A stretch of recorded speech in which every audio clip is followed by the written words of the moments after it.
বাঁচাও, বাঁচাও, help, please help. আরে কেউ আছো এখানে? আরে প্লিজ আমাকে বাঁচাও। হ্যালো,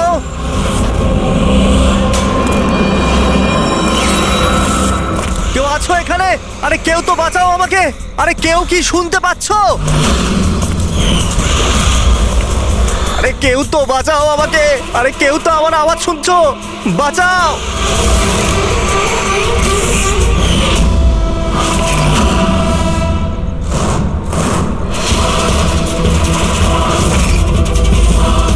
তুমি কে?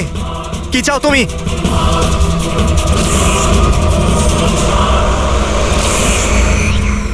আরে বাঁচাও, বাঁচাও, বাঁচাও আমাকে, বাঁচাও। স্যার, আওয়াজ ওখান থেকে আসছে। বাঁচাও আমাকে। আরে কেউ কি আছো? আরে কেউ আছো এখানে? কেউ আমার কথা শুনতে পাচ্ছো? আরে আমার কথাটা তো শোনো। বাঁচাও।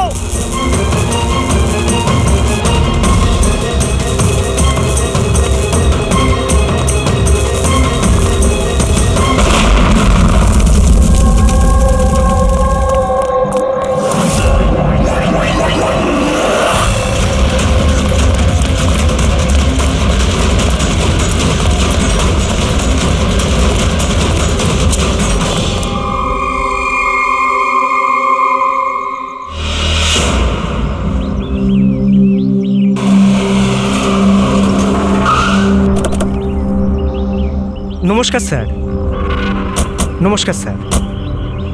এটা বলো, যখন ব্লাস্ট হয়েছিল তখন কি তুমি এখানে ছিলে? ইয়ে স্যার, আমার সঙ্গে আরো একজন কনস্টেবল ছিল, হরনা। ওর প্রচন্ড আঘাত লেগেছে, এখনো হসপিটালে ভর্তি। তুমি এখানে পৌঁছলে কি করে? স্যার, আমরা নাইট ডিউটিতে ছিলাম, এখান দিয়ে যাচ্ছিলাম, তখনই একটা চিৎকার শুনতে পেলাম। আমরা ওকে দেখতে পাইনি। এখানে পৌঁছে আমরা কিছু করতে যাওয়ার আগেই বোম ব্লাস্ট হয়ে গেল।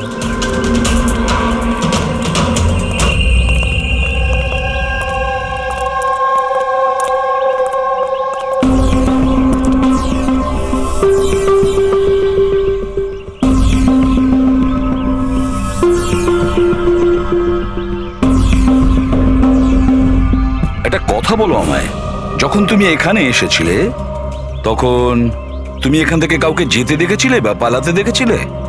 হ্যাঁ স্যার, আমি ওকে তাড়াও করেছিলাম, কিন্তু ও পালিয়ে গেল।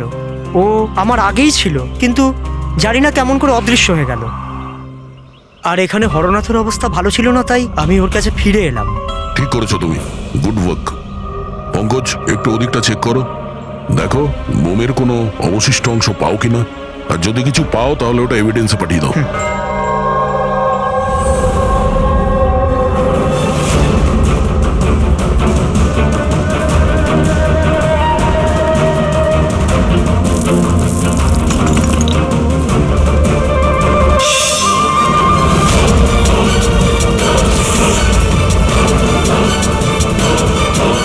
Sir,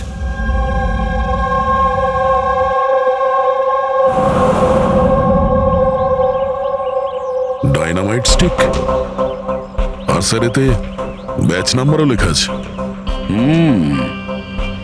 aerodynamic. স্যার হ্যাঁ, এটা কিছু একটা চকচক করছে।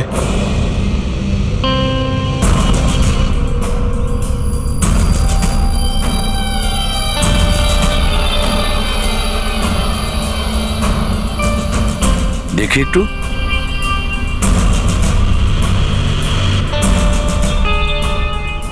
দয়া, এটা তো একটা দাঁত দেখছি, সোনার দাঁত।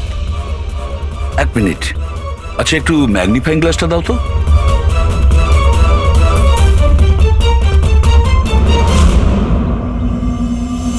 দয়া, দেখো এতে কিছু লেখা আছে। হ্যাঁ স্যার, NK লেখা আছে। এনকে? আচ্ছা, এটা মরে যাওয়া লোকটার নামের ইনিশিয়াল নয় তো? হতেই পারে দয়া। এটা আবার হয়নি তো এই নামে যে আছে তাকে কিডন্যাপ করা হয়েছে? আর যদি কিডন্যাপ হয়ে থাকে স্যার, তো ওর বাড়ির লোক নিশ্চয়ই কোথাও না কোথাও কিডন্যাপ হওয়ার রিপোর্ট লেখাবে। হ্যাঁ, চেক করতে হবে, দেখতে হবে যে এই নামের কতজন ব্যক্তি নিখোঁজ হয়েছে।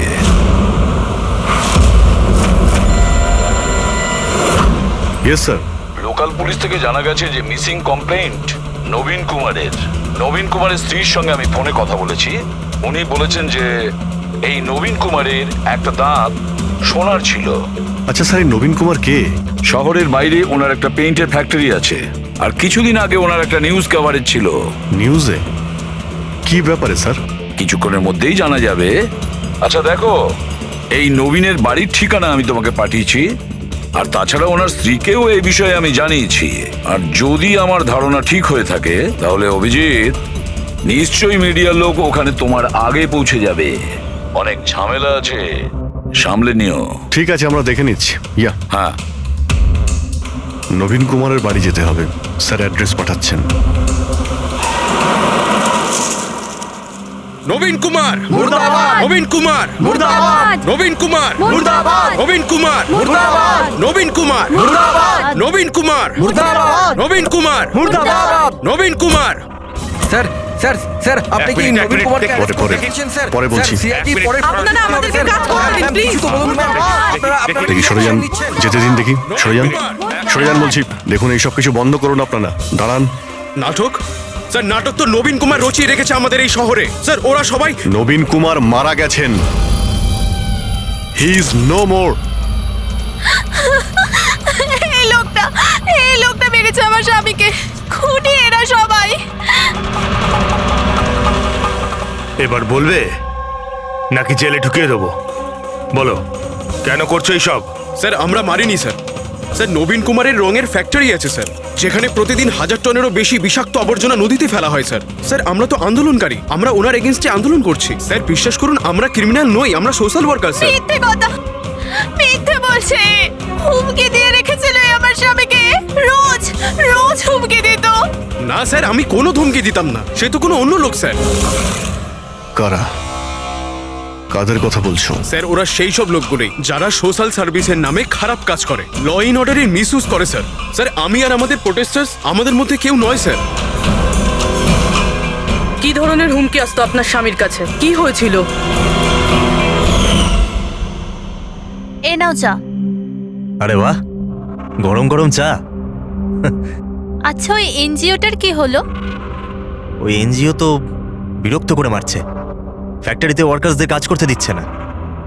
এখন তো জল অনেক দূর করিয়ে গেছে, মনে হচ্ছে পুলিশকে ডাকতে হবে। শোনো, বাহ নবীন বাবু, আপনাদের মতো সৎ লোক আবার পুলিশদের কাছে যাচ্ছে নাকি? তুমি ভেতরে কি করে এলে? আপনাকে মনে করাতে এসেছি যে আপনি যেটা করছেন সেটা ভুল করছেন। এখনো সময় আছে, শুধরে যান। Shut up! বেশি তর্ক করো না, এখন এই ঘর থেকে বেরিয়ে যাও। I said get out! আর কোথায় কোথায় ঢুকতে দেবেন না, আর কাকে কাকে আটকাবেন। আমাদের মতো লোক আপনাদের মতো লোককে ভয় পায় না, বুঝতে পেরেছেন? আর কেন জানেন? কারণ আমরা আপনাদের মতো খারাপ কাজ করি না। আজ তো আমি আপনার ঘরে ঢুকেছি। যদি আপনি আপনার স্বার্থের জন্য অসহায় মানুষদের জীবন নিয়ে খেলা যদি বন্ধ না করেন, তাহলে আপনার ফ্যাক্টরিতেও ঢুকবো। তোমাদের মতো গুন্ডাদেরকে না আমি সিধে করতে পারি, আর এই ফালতু ধমকিগুলো না অন্য কাউকে গিয়ে দেবে। আমার যা করার আমি তাই করব, আর তোমার যা করার করে নাও। আমি ধমকি দিচ্ছি না, বোঝাচ্ছি। যদি এই উল্টোপাল্টা কাজ বন্ধ না করেন, তাহলে আপনার ফ্যাক্টরি তো আমি বন্ধ করিয়েই ছাড়ব। তুই আমার ফ্যাক্টরি বন্ধ করবি? হ্যাঁ, ফ্যাক্টরি বন্ধ করবি তুই আমার? শোনো, শোনো প্লিজ, প্লিজ তুমি শান্ত হও। আর আপনি ওকে বিরক্ত করা বন্ধ করুন। আপনি যান এখান থেকে প্লিজ। প্লিজ বলছো তুমি একে? হ্যাঁ, আমি তোকে লাথি মেরে বার করে দেবো। চল! এটা কোত্থেকে আওয়াজ এলো?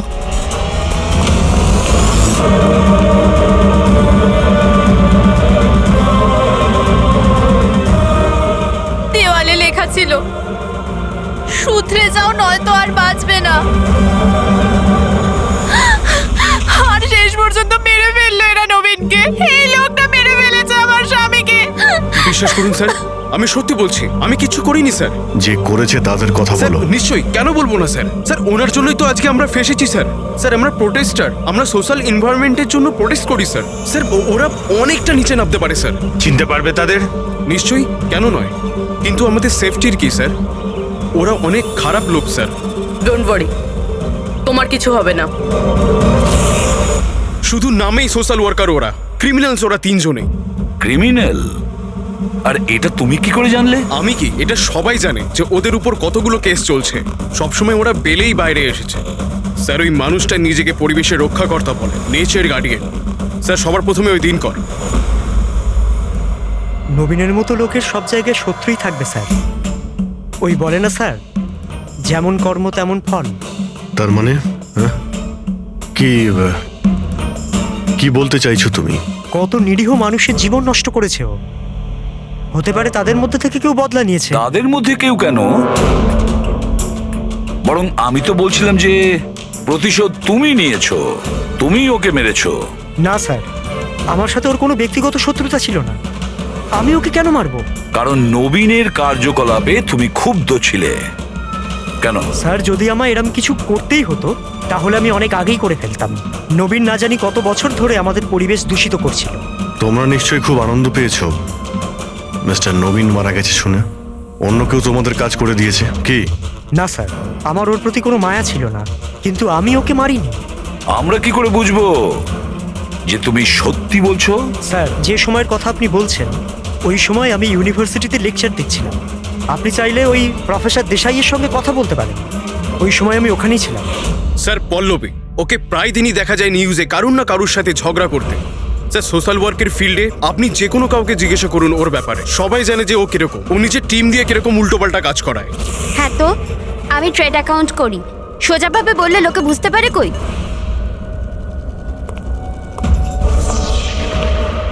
কিন্তু আমি সোজা পয়েন্টে আসছি। আমাদের মনে হয় তুমিই ওকে খুন করেছো। ম্যাম, আপনার এটা যদি মনে হয় তাহলে আপনার এবং আমার দুজনেরই টাইম ওয়েস্ট করছেন। ম্যাম, একটা কথা, আমি কোনো ক্রিমিনাল নই। কিন্তু আমরা তো এটা শুনেছি যে আপনি রোজই কোনো না কোনো একটা কন্ট্রোভার্সিতে জড়িয়ে থাকেন। স্যার, ব্যাপারটা হলো কি, যদি কোনো সৎ লোক সাহস করে সত্যের পিছনে দাঁড়ায় না, তো মানুষ ভয় পেয়ে যায়, সহ্য করতে পারে না, বিশেষ করে যদি সে একটা মেয়ে হয়। আপনি তো জানেনই সোসাইটির কি মেন্টালিটি। তাই নাকি?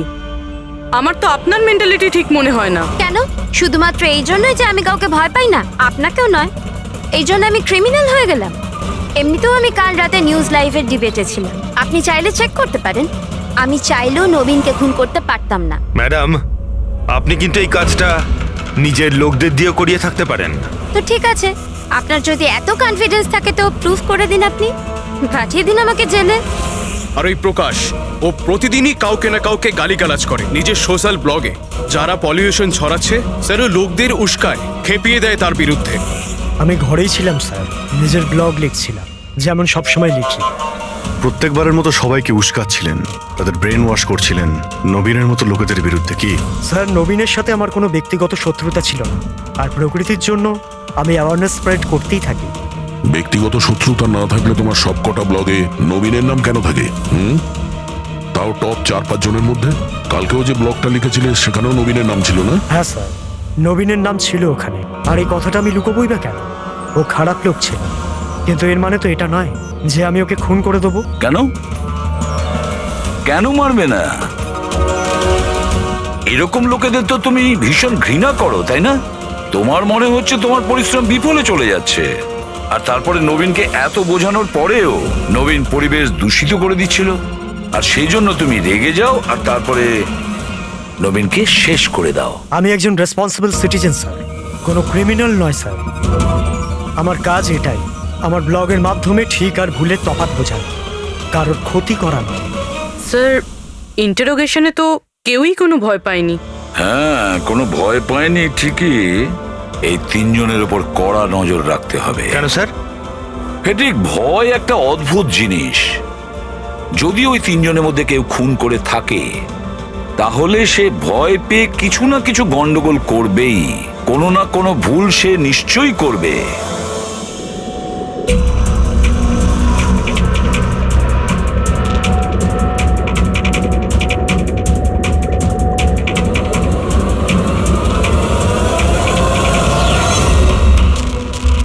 সারিকা, দেখো এটার উপর কোনো ফিঙ্গারপ্রিন্ট আছে কিনা চেক করো।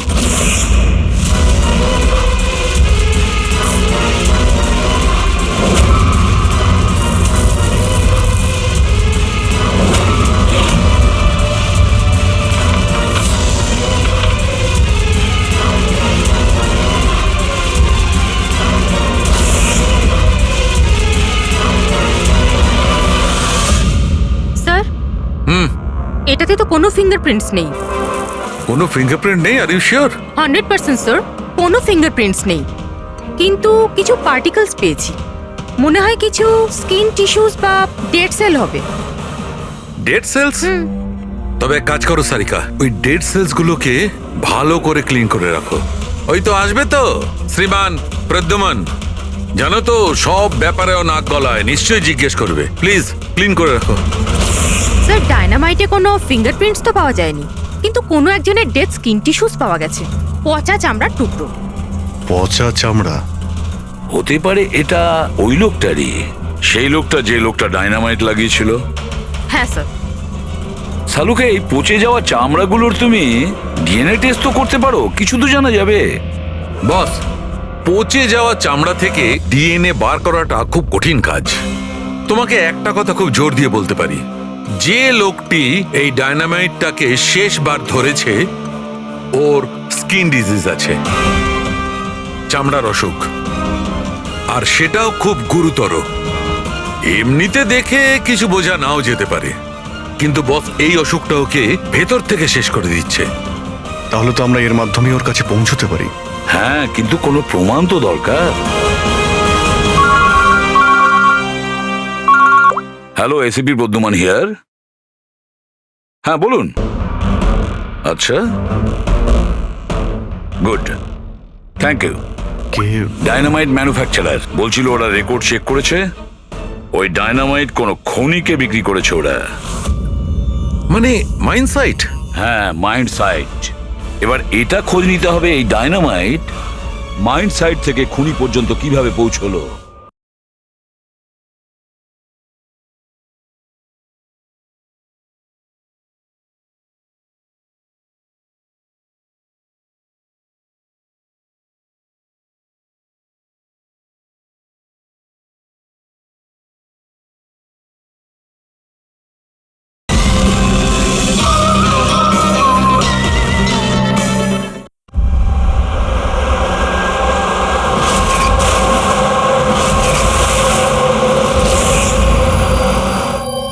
একটা ডাইনামাইট ওইদিকে লাগাও, ঠিক আছে? আর আরেকটা 50 মিটার দূরে ওইখানে লাগাও। হ্যাঁ স্যার। আর একটা ওইদিকেও লাগাতে পারো। আর আচ্ছা স্যার। একটা সোজা লাগাও ওইখানে, একদম 50 মিটার দূরে।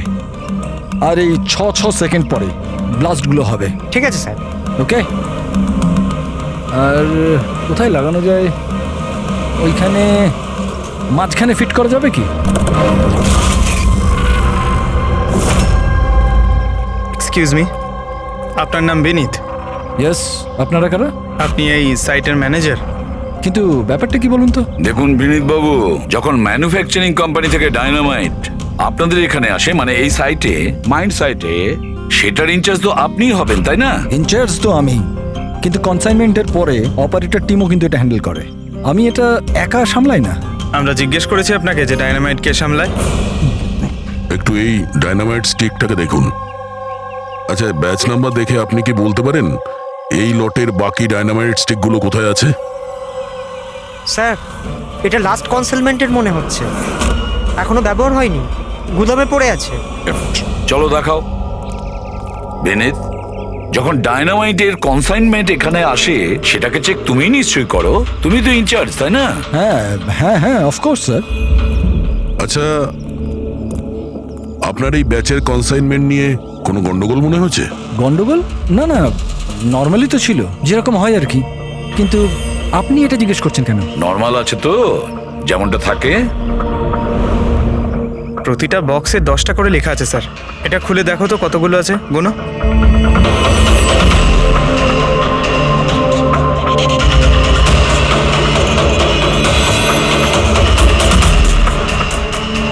স্যার, একটা সেট কম আছে স্যার।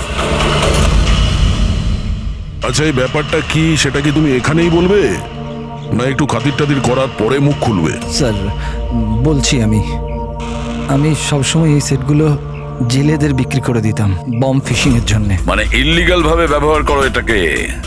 আর এটার থেকে 6টা সেট আমি ওদেরকে বিক্রি করেছি। যাকে বিক্রি করেছো তাকে চেনো নিশ্চয়ই? স্যার, ও আমার রেগুলার কাস্টমার ছিল না, ও প্রথমবার এসেছিল আর আমি ওর মুখটাও ভালো করে দেখিনি, কিন্তু স্যার ওর হাতের চামড়াগুলো অদ্ভুত রকমের হয়ে গেছিল। বোধহয় ও অসুস্থ ছিল। এর মধ্যে কাউকে চেনো? না স্যার, আমার মনে হয় না এদের মধ্যে কেউ ছিল। আরও একবার ভালো করে দেখো, হতে পারে ছদ্মবেশে এসছে। না স্যার, এদের মধ্যে কেউ নাই। ঠিক আছে, হয়তো আবার দ্বিতীয়বার দেখা হবে। স্যার, আমার মনে হচ্ছে যে আমাদের ওই লোকেদের লিস্ট বানাতে হবে যাদের এই ধরনের রোগ আছে। জানি ব্যাপারটা খুব মুশকিলের, কিন্তু ট্রাই তো করা যেতে পারে। না না, ট্রাই তো করতেই হবে দয়া। প্রত্যেকটা বড় বড় হসপিটাল আর ছোটখাটো নার্সিং হোম এবং ক্লিনিকগুলোতে গিয়েও খোঁজ নাও এরকম রোগের পেশেন্টের ব্যাপারে। হতে পারে আমাদের ভাগ্য যদি ভালো থাকে কিছু প্রমাণ আমরা পেয়ে যাব। Sir, let's go.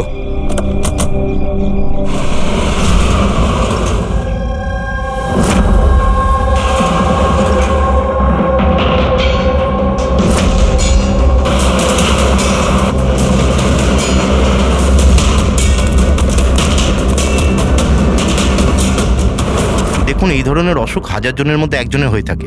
বলতে পারেন এই ধরনের পেশেন্টের লিস্ট অনেক বড়।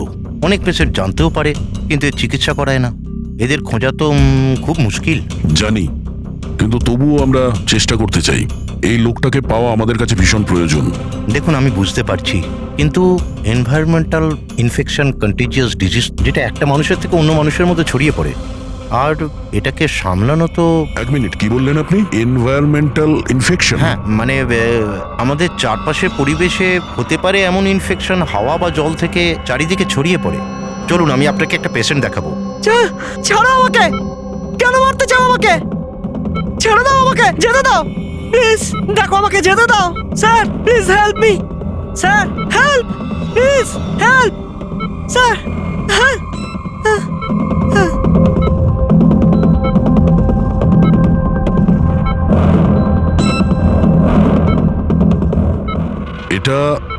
এটা এনভায়রনমেন্টাল ইনফেকশনের কেস। নিউরোলজিক্যাল ইনস্টেবিলিটি, এই ধরনের অসুখ সাধারণত পেশেন্টের মাথা ধীরে ধীরে খারাপ করে দেয়। ও নিজের ধৈর্য হারিয়ে ফেলতে পারে আর মাথার ব্যালেন্সও নষ্ট হয়ে যায়, যেমনটা নীলজের হয়েছে। আর ফিজিক্যাল কন্ডিশন, মানে আমি বলতে চাইছি এই ধরনের পেশেন্টরা কি খুব জোরে দৌড়তে পারে? হ্যাঁ, নর্মালি চলতে ফিরতে তো পারে, কিন্তু অসুখটা যদি অ্যাডভান্স স্টেজে চলে যায় তাহলে দৌড়ানোর পক্ষে সম্ভব নয়। কিন্তু স্যার, অ্যাডাভিন ইঞ্জেকশন দিলে শরীরে কিছুক্ষণের জন্য শক্তি আসে। হ্যাঁ, কিন্তু ওটা সাইড এফেক্ট যথেষ্ট। স্যার, অ্যাডারভিন ইঞ্জেকশন দেওয়া যথেষ্ট ঝুঁকিপূর্ণ।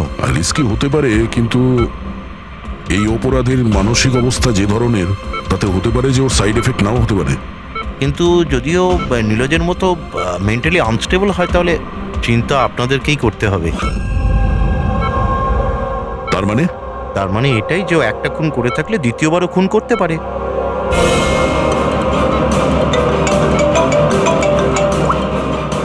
হ্যাঁ স্যার।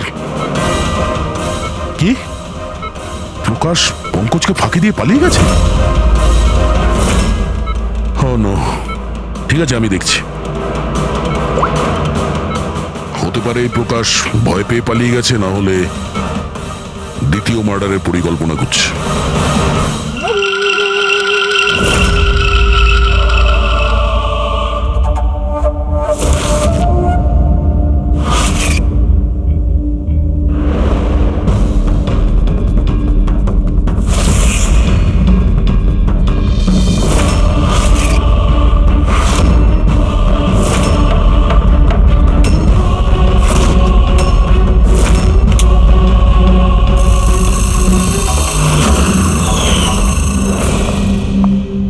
আরে বাবা, আজ তুমি তাড়াতাড়ি উঠে পড়লে।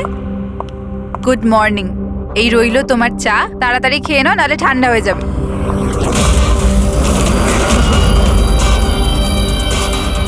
এটা কার পা?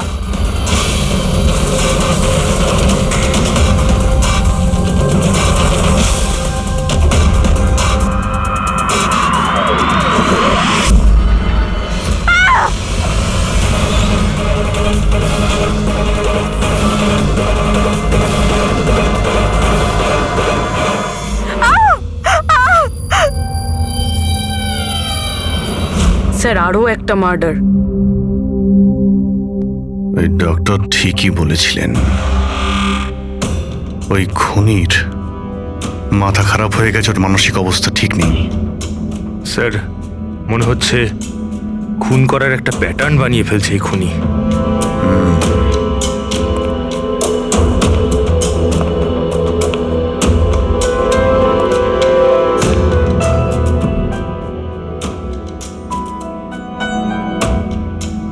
এনার উপরে ব্লেম এটাই যে উনি নেচারকে ক্ষতি করছেন। ইলিগাল ডিফরেস্টেশন, জমি হাতানোর জন্য ইলিগালি গাছ কেটে ফেলা। ওই খুনি এনার সঙ্গেও তাই করেছে। আর তাও প্রকাশ উধাও হয়ে যাওয়ার ঠিক পরেই। ওয়েপেন কি ব্যবহার করেছে? 100% চেইন স, না হলে হাড়ের সঙ্গে মাংসকে এইভাবে কেটে বডিটাকে দু টুকরো করা এত সহজ নয়। স্যার, যদি চেনস ব্যবহার করেই থাকে তাহলে আওয়াজ নিশ্চয়ই হয়েছিল। বাড়িতে কেউ না কেউ তো শুনবে। রাতে কে কে ছিল? আমার হাজবেন্ড তো কাজের জন্য বাইরে থাকে, বাড়িতে শুধু আমি, বাবা আর আমাদের চাকর ছিল। আপনি কোনো আওয়াজ শুনেছিলেন? না, কোনো আওয়াজ শুনতে পাইনি। রামানন্দবাবুর কারোর সাথে শত্রুতা বা কেউ কোনোদিন হুমকি দিয়েছিলেন ওনাকে? হ্যাঁ, কিছু সপ্তাহ আগে কিছু অদ্ভুত হয়েছিল। বাবাকে কেউ ধমকাচ্ছিল আর বাড়ির বাইরে দেওয়ালে কেউ কিছু লিখে দিয়েছিল যে শুধরে যাও, না হলে তোমার সাথে ওরকমই হবে যেটা তুমি গাছের সাথে করো। স্যার, এক্স্যাক্টলি যেরকম নবীনের কেসে হয়েছিল। স্যার, একটা কথা কিছুতে মাথায় ঢুকছে না। খুনি কারোর বাড়িতে ঢুকে এরকম নৃশংসভাবে কাউকে খুন করে বাড়ি থেকে বেরিয়ে যায়, আর কেউ কিছু শুনলো না, কেউ দেখলোও না। কিভাবে? আজ এনাদের অজ্ঞান করে দেওয়া হয়েছিল। দেখুন, আমার সন্দেহ হচ্ছে যে আপনাদের অজ্ঞান করা হয়েছিল খাবারের মধ্যে কিছু মিশিয়ে, সেই জন্যে আপনারা কিছু শুনতে পাননি। অজ্ঞান? হ্যাঁ, কিভাবে সেটা জানি না, কিন্তু সেটা জানার জন্য আমাদের এখানে যত জিনিস আছে সেগুলো ফরেন্সিক ল্যাবে পাঠাতে হবে।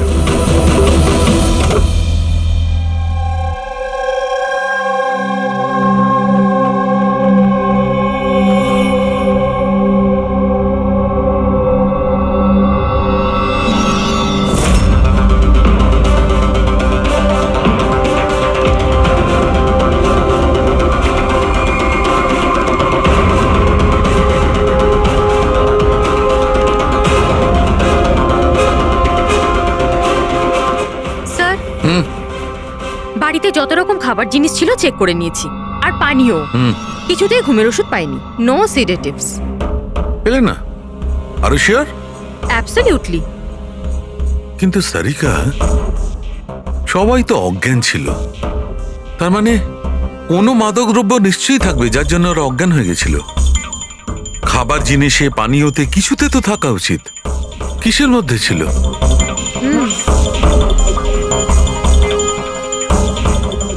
হ্যাঁ, মাদক দ্রব্য ছিল। এই এসিটার মধ্যে। এসিতে? ইয়েস, এই এসিতে মাদক দ্রব্য মেশানো হয়েছিল, আর এর হাওয়াটা ঘরের মধ্যে ঢোকা মাত্র মাদক দ্রব্য ছড়িয়ে পড়ে আর সবাই অজ্ঞান হয়ে যায়। হ্যাঁ, চেক ইট। ইয়েস।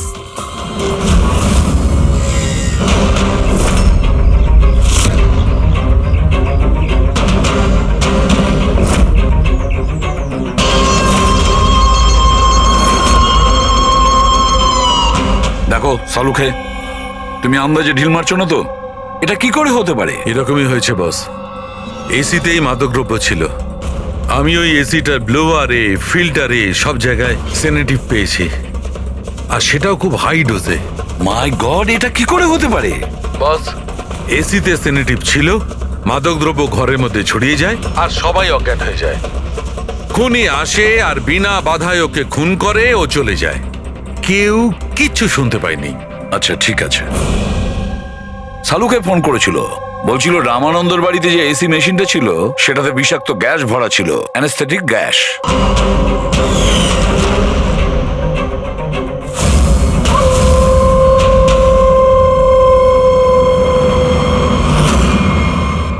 অ্যানাস্থেশিয়া দিয়ে লোকেদের ট্রিটমেন্ট করা হয় শুনেছি। আরে তো এই খুনি তো দেখছি বেশ ধূর্ত। প্রকাশের ব্যাপারে কি জানতে পেরেছো? স্যার কিছু জানতে তো পারিনি, বাট আই এম শিওর পরের খুনের প্ল্যান করছে।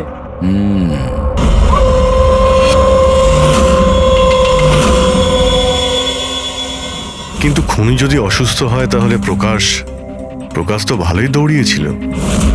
স্যার এমনটাও তো হতে পারে যে অন্য কাউকে দিয়ে এই খুনটা করিয়েছে। তাহলে ও পালিয়ে গেল কেন? এই শব্দটা কিসের? চলো তো।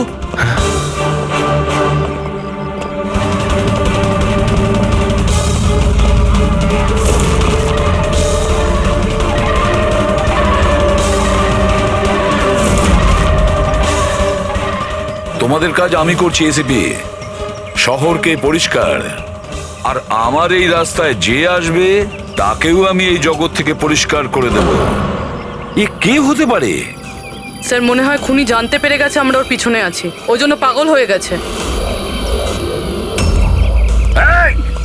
দাঁড়াও, ধরো ওকে।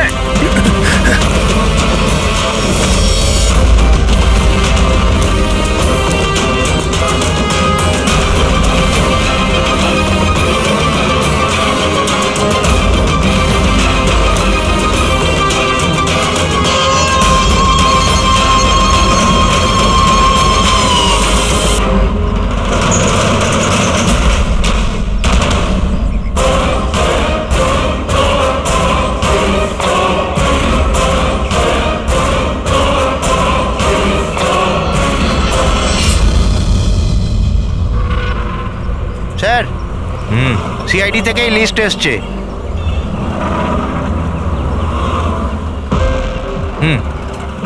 এরা তো ওই লোকগুলি যাদের নয়েজ পলিউশনের ধমকি দেওয়া হয়েছে। সখারাম, ওই ক্লাবের মালিককে মনে আছে? আরে যাকে কদিন আগে ধমকি দেওয়া হয়েছিল। কে স্যার? ও বীর। আচ্ছা সখারাম, ওর বিরুদ্ধে কোনো কমপ্লেন্ট আছে নাকি? হ্যাঁ স্যার, ওটা তো রেসিডেন্সিয়াল এরিয়া না, তো আশপাশের 2-4টে ঘর থেকে কমপ্লেন এসছে যে অনেক রাত্রির পর্যন্ত জোরে মিউজিক চলে, এই সব কমপ্লেন। আওয়াজ মানে নয়েজ পলিউশন। সখারাম, তুমি একটা কাজ করো, হ্যাঁ তুমি সিআইডির লোকেদের ফোন করো এখনই, এই সময়।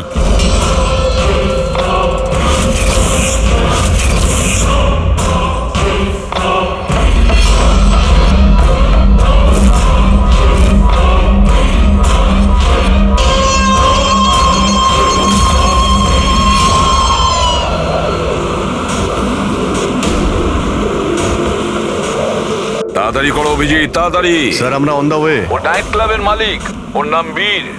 কিন্তু স্যার ব্যাপারটা কি? দয়া, লোকাল ইন্সপেক্টর থেকে জানা গেছে বীরকেও একই রকম হুমকি দেওয়া হয়েছে, আর সেটাও শব্দ দূষণ করার জন্য। সরি স্যার, কিন্তু নয়েজ পলিউশন এটা একটু বেশি হয়ে গেল না? রবি, ওর মানসিক অবস্থা ঠিক নেই, এই খুনি যা খুশি করতে পারে। ডোন্ট ওয়ারি স্যার, ওই খুনি যদি ওখানে থাকে তাহলে এবারে আর আমাদের হাত থেকে বাঁচবে না স্যার। এই প্রকাশ কিন্তু এখনো নিখোঁজ, আর বীরের প্রাণ সংশয় রয়েছে। যে করেই হোক ওকে সুস্থ আর নিরাপদে আমাদের এখানে নিয়ে এসো।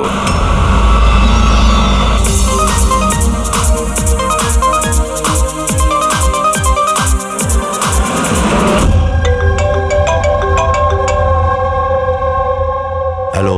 হ্যালো বীর, আমি এসবি বর্ধমান বলছি, সিআইডি থেকে। সিআইডি? কি হয়েছে স্যার? আমার কথা মন দিয়ে শোনো, তোমার প্রাণ সংশয় রয়েছে। কি মানে? মানে আমাকে কে মারতে চায়? দেখো বীর, যদি তুমি ক্লাবে থাকো তাহলে বাইরে কোনো মতেই যেও না। আমাদের অফিসার্স তোমার ওখানে যাচ্ছে তোমার সেফটির জন্য। আরো একটা কথা, ভিড়ের মধ্যেই থাকবে, লোকেদের মধ্যেই থাকবে, বুঝেছো? একা একদম থাকবে না।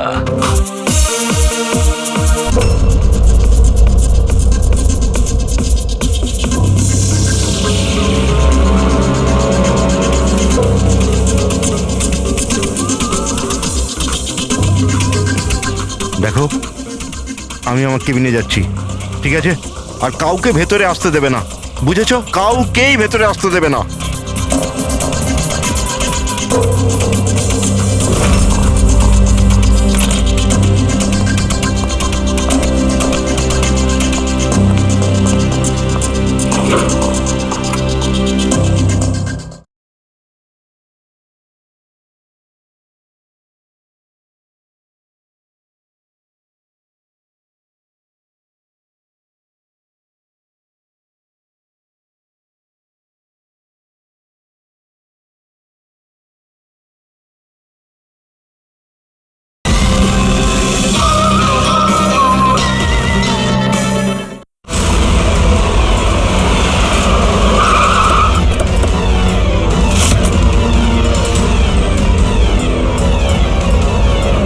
সিআইডি।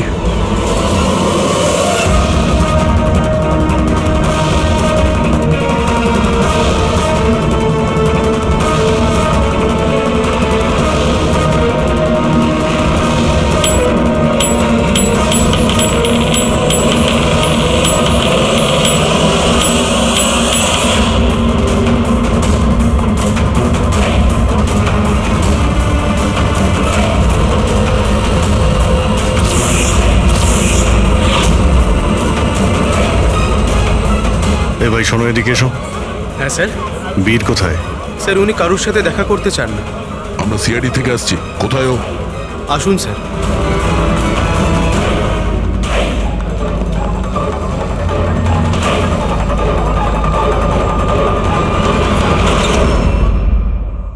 এই এই এই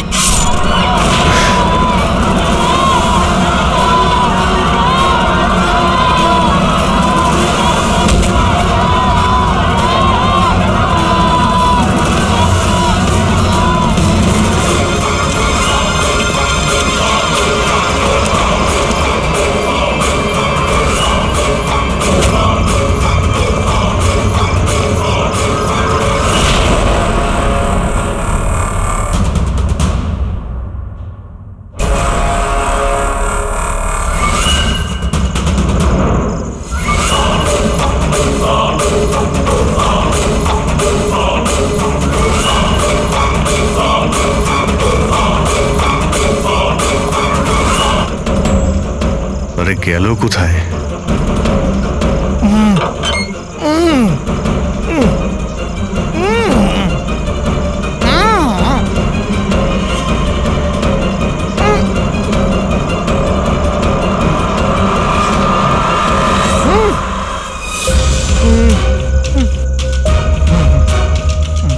এই প্রকাশ, এসো বাইরে এসো।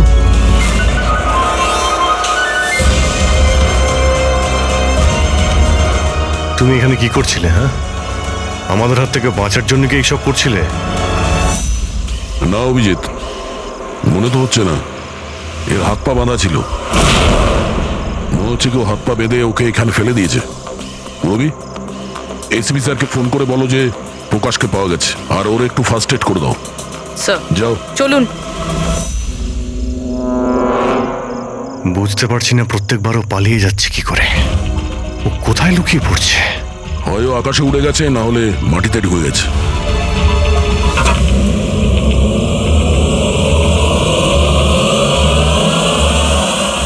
ও এখানেই আছে দয়া, এইখানে। কি? এইখানে।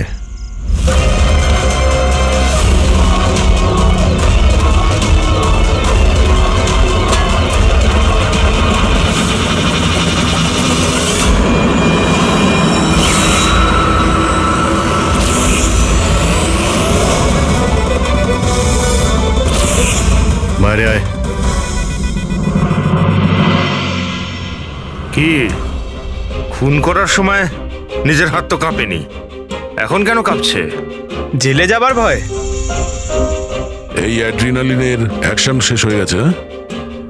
যে ইঞ্জেকশন নিয়ে তুমি পালাচ্ছিলে তার কাজ কিন্তু শেষ হয়ে এসেছে। এবার তুমি মুখ খুলবে নাকি মুখ খোলার জন্য একটা ইঞ্জেকশন দিতে হবে?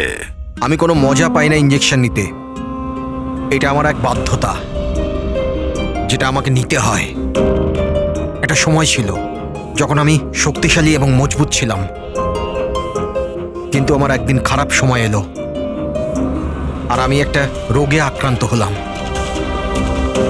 ফ্যাক্টরি আর ওখান থেকে নির্গত বিষাক্ত ধোঁয়া আর আবর্জনা, যে পলিউশন ছিল তাতে কয়েক লাখ লোক ইনফেক্টেড ছিল। জানি না রোজ কত পেশেন্ট আসতো। ওদের সাথে থাকতে থাকতে আমিও অসুস্থ হয়ে পড়েছিলাম।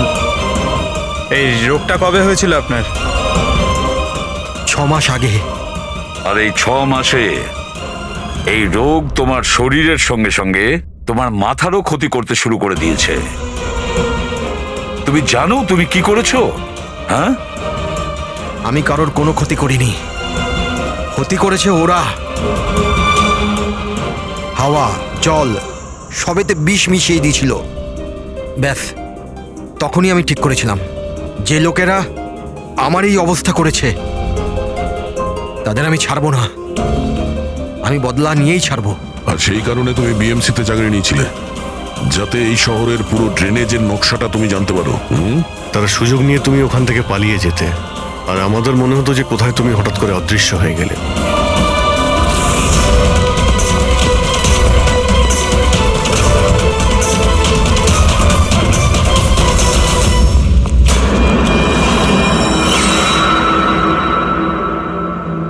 একটা কথা কিন্তু আমি এখনো বুঝিনি, প্রকাশ তোমার কি ক্ষতি করেছিল? হ্যাঁ, ওকে কেন কিডন্যাপ করলে? ওই রাতে ও ওখানেই ছিল, রামানন্দের বাড়ির বাইরে। ওর বাড়ি জ্বালাতে এসেছিল। ও কিছু করতো তার আগেই ও আমাকে দেখে নিয়েছিল ঘর থেকে বেরোনোর সময়। আর তুমি ওকে তারপর কিডন্যাপ করে নিলে যাতে ও কারোর সামনে মুখ না খোলে। হ্যাঁ, তুমি ওকে মারতেও পারতে, তাহলে ওকে ওকে তুমি মারলে না কেন? আমি বললাম না স্যার, আমার বদলা শুধুমাত্র ওদের সাথে ছিল, যারা আশেপাশের হাওয়া জলকে বিষাক্ত করে তুলেছিল। আমি তো শুধুমাত্র আমার সংসার বাঁচাচ্ছিলাম। আমি কোনো ছোটবেলা থেকে খুনি ছিলাম না। এই দায়িত্বটা তোমাকে কে দিয়েছিল? শোনো, তোমার এই প্রতিশোধের আগুনে এতগুলো লোকের প্রাণ গেছে। এই কাজটা তোমার একদমই করা উচিত হয়নি। খুব অন্যায় করেছো তুমি। আইন তোমাকে কোনোদিন ক্ষমা করবে না। কঠোর থেকে কঠোরতম শাস্তি হবে তোমার।